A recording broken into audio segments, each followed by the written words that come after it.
Today I'm gonna be talking about the Dexter TV show. Not this guy, but this guy. No blood. I can't think. It's an iceberg going from the obvious stuff like the books to more unknown stuff like the inspired murders by the show. But let's get started with basic stuff or tier 1. Dexter is autistic. Dexter is very socially awkward. He's constantly not picking up on social cues and is saying the wrong things at the wrong times. He has routines, hyperfixations and hates change. Definitely is autistic or on the spectrum at least. What? Did you hear that? A friend said it to me in a moment of stress. Boy, you don't have any friends. Slice of life. Dexter's boat is called Slice of Life, which has a meaning. The show kinda follows a slice of life genre because it follows Dexter's daily activities and obviously play on him being a serial killer slicing people up. We see this boat a lot in the show when he drops his kills in the ocean. Dexter books. So the original story was based on Jeff Lindsay's first book, Darkly Dreaming Dexter, and follows it pretty faithfully, but after season 1 the show goes on its own path. The biggest difference in tone between the books and in the show is that in the books, Dexter is a legit psychopathic serial killer, a straight up cold, emotionless, brutal killer, while in the show he's a bit more lighthearted. M99. Dexter's famous knockout syringe contains a solution which is called M99. It's an animal tranquilizer stronger than morphine, which is used by vets to sedate animals as large as elephants. The substance can only be legally acquired and administered with a DEA license. Code of Harry. You know this one, but did you know there are actually 12 rules according to the wiki? The most important ones are don't get caught, don't kill innocent and only target other killers. The rest of the rules are more how we can live a normal life. Jeff Lindsay. He was the author of the books. Originally when he heard that Michael C. Hall was going to be Dexter, he was very adamant over the casting. He had seen him play the Fisher in 6 Feet Under and didn't think the actor had the talent to play a convincing serial killer. After Jeff heard one line of Michael reading the script, he immediately changed his mind and has since described him as absolutely perfect for the role. On to tier 2, it's getting more interesting now. Dexter the game. Besides Lewis's game, there are actually 4 playable Dexter games which were made for the phone but are playable on the PC as well. It's an old game and you can play as Dexter. It's pretty impressive for its time and silly, but you can give it a try if you want. I will link the free download link in the description. Surprise Mother Something. The iconic Surprise, motherfucker! is actually from Dexter season 1. Might be a bit obvious, but when I first watched the show years ago I never knew this was where it was from. It became a very popular meme during the early 2010s. Harry is a villain. Dexter was manipulated by Harry to become a killer. Dexter needed serious psychological help, but instead his father encouraged him to continue disassociate himself as a teenager and to pretend, so naturally it would become easier for him to kill. You can't help what happened to you, but you can make the best of it. Plastic wrap. In the earlier seasons, Dexter would wrap his kills in a lot of plastics, but got less and less over the seasons. This is because the actors were getting suffocated. They later used the classic 4 wraps, one at the feet, hips, torso and the head. Bad endings. The ending of the show is famously bad and everyone hated it, having terrible reviews. The reboot New Blood also had a terrible ending. I thought the idea of New Blood's ending was fine, but it definitely felt very rushed. Born in Blood. So both Dexter and Harrison were born in blood. They both saw their mothers get murdered in a real bloody way, and that's why Dexter is the way he is. This makes more sense in Dexter's case as he was 3 years old, but Harrison was like 1, which shouldn't have affected him, and they even say this in the original show but gets changed in New Blood. Elliot. Lewis recommends the search engine Elliot to Dexter, which actually exists, but we can see in a later episode that Lewis doesn't use it himself, so he was probably only using it to track Dexter. 144 victims. Dexter Morgan killed at least 144 people before the end of Dexter New Blood. This includes 138 confirmed kills in the original series and another 6 victims revealed in New Blood. The 138 kill tally includes Deb, which is debatable considering Deb was brain dead and Dexter just pulled the plug on her life support. Dexter Comics. In 2012, Jeff Lindsay also wrote some comic books which were published by Marvel. It's based on the books and not on the show. but you can check them out online. Time for tier 3, it's only gonna be interesting from now on, I promise. The wig. Michael C. Hall wore a wig during the first 5 episodes of season 5 because of his hair loss due to chemotherapy for his Hodgkin's lymphoma. It looks pretty realistic during season 5 and I don't think many people noticed, though in a lot of flashbacks Dexter has a pretty bad wig on when he's playing his younger self, which is pretty distracting. Trinity kill count. The highest kill count in the show is Trinity.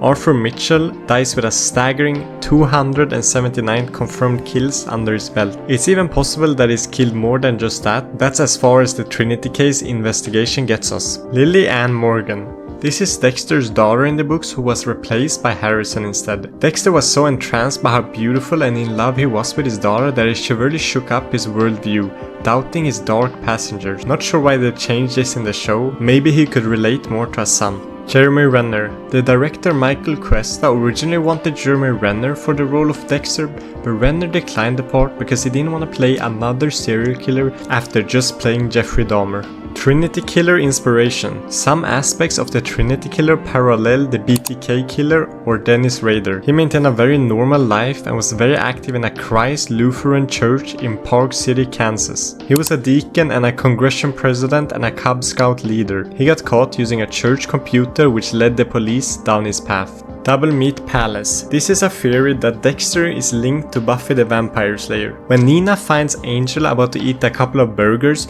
she gets mad at him for eating fast food from the Double Meat Palace, a franchise that was previously introduced in Buffy where the Vampire Slayer worked, and it's hinted that they used something sinister behind their delicious hamburgers. The Runaway Killer inspiration. In New Blood, Kurt Conway is based on the Butcher Baker Killer, aka Robert Hansen. The Butcher Baker operated out of Alaska area from 1971 to 1983, a period in which he abducted and murdered at least 17 young women. Just like the Runaway Killer, Hansen would pick up these women and bring them to his secluded cabin.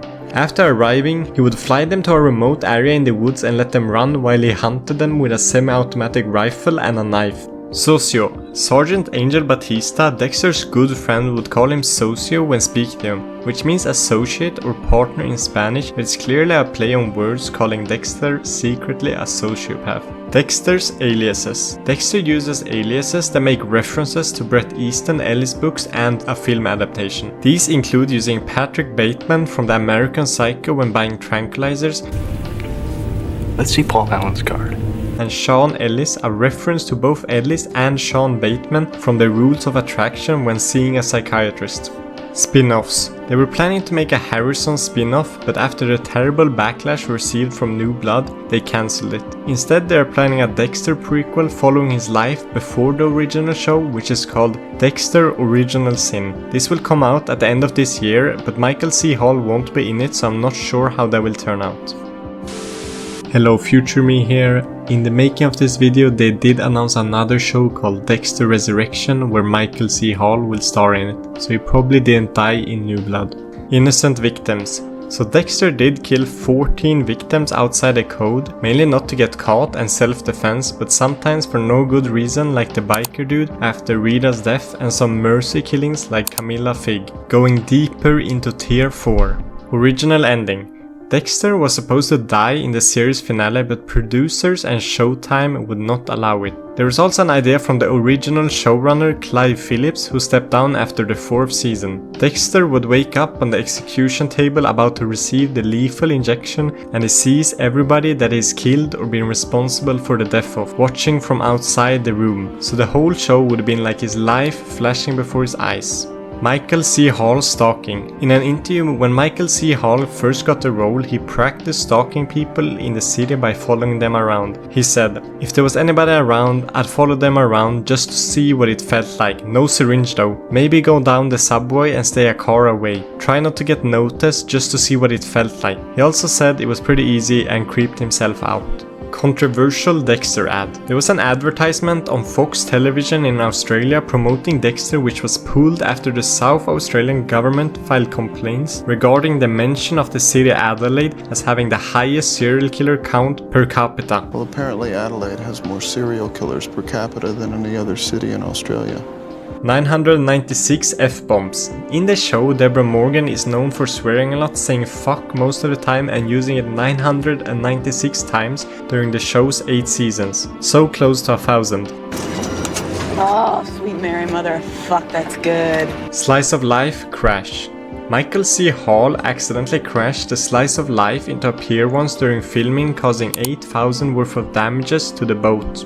Dexter Early Cuts. This is an animated comic book about Dexter and his earliest kills. There are many episodes and are all pretty short. We get some backstories there, like the origin of Slice of Life. Originally he buried his victims, but then he purchased a fishing boat in 1993 called Slice of Haven and renamed it. Season 6 Blu-ray. The Season 6 Blu-ray had an unskippable trailer that spoiled the season's finale, which was Deborah walking in on Dexter killing Travis Marshall. Dexter Movie. Darkly Dreaming Dexter was the first novel by Jeff Lindsay, which was a huge success when it came out in 2004. It was immediately optioned for the screen, except at first Dexter was planned to be a movie, but producers shifted into a TV show. They thought that audiences would automatically assume it was another slasher movie and had trouble financing it as a result. Open your eyes. In the first episode, Dexter says, "Open your eyes and look at what you did!" And in the last episode, Harrison says the same thing to Dexter. Pretty cool callback. Hurricane Laura. So in the end of season 8, Hurricane Laura comes towards Miami and causes a big storm. It's named after Dexter's mother, Laura Moser, which is symbolic as Laura originally gave birth to Dexter, while the hurricane allowed Dexter to fake his death and give birth to a new life. Going deeper into tier 5. One person a month. In Miami from 2006 to 2013, there was anywhere between 59 to 79 murders a year. Dexter on average kills one person a month, which means he roughly accounts for 15 to 20% of the murders in Miami during that time period. Jimmy Smith's stabbing. In the season 3 episode, The Damage a Man Can Do, the actor Jimmy Smith, who played Miguel Prado, accidentally stabbed the stuntman with a real knife. The stuntman survived unharmed due to the blade hitting a post-it note-sized piece of plastic covering his heart. Harrison killed Hannah. He went after Dexter to have him close so that if one day Dexter found out about Hannah's death, investigating it and finding out it was a murder and who committed it, Dexter wouldn't have the time to adapt to the truth that his son is a potential serial killer and most likely take Harrison to the table and put him down. Astor and Cody become killers. In the books, Astor and Cody are psychopaths killing animals and go down a much darker path, which they could have done in the show. We didn't see so. They actually get trained by Dexter and both become murderers. Astor, what's that? Oh my god! Dexter! I'm so humiliated. Dexter name meaning. The name Deborah Morgan and Dexter Morgan refer to the two laws of the famous mathematician, De Morgan. It describes their mentality towards the existence of each other. Neither Deborah nor Dexter can live without the other.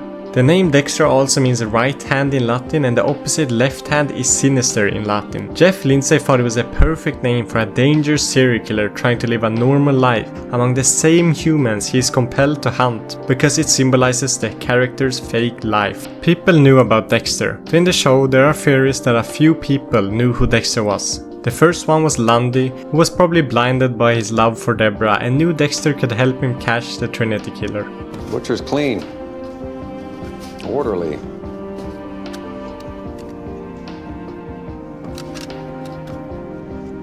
Some people would say compulsive.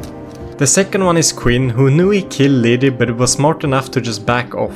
There was also a very in-depth theory on Reddit about Quinn, which I'll link in the description. The last one is Matthews, because he was close with Harry but probably didn't mind Dexter killing murders and knew the damage it would do to his career if it came out. The last tier, tier 6. The real life Dexter.